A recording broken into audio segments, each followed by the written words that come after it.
বিভিন্ন জায়গাতে এখনো পর্যন্ত কিছু ঝামেলা চলছে এবং এই ঝামেলার জন্য আমি স্ট্রেট বলে রাখি, কিছুক্ষণ আগে একটা প্রেস কনফারেন্স করা হয়েছে বিজেপির তরফ থেকে। দেবজিৎ সরকার এবং বিমল শঙ্কর নন্দ তারা একত্রে প্রেস কনফারেন্স করেছেন এবং যেখান থেকে স্পষ্ট বার্তা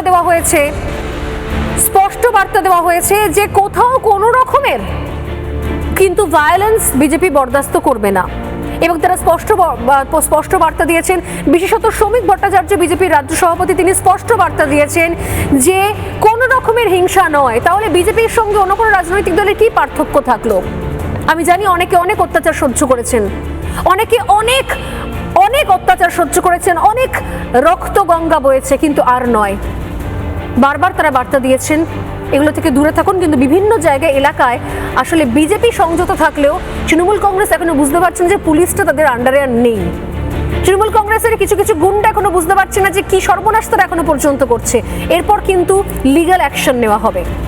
পুলিশ কিন্তু এবার অন্য ফর্মে থাকবে।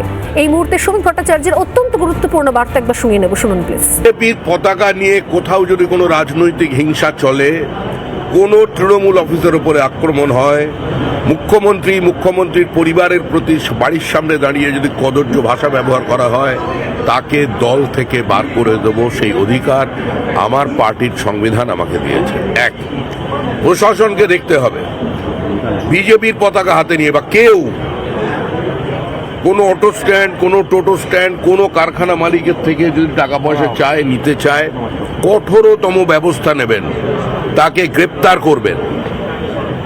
কোনো রং দেখে কাজ করবেন না। কোনো রাজনৈতিক হিংসার জায়গা পশ্চিমবঙ্গে নেই। এই রাজনৈতিক সংস্কৃতি বন্ধ করতে হবে। এর জন্যই পশ্চিমবঙ্গের মানুষ এই বার্তাটা প্লিজ সবাই সিরিয়াসলি নেবেন।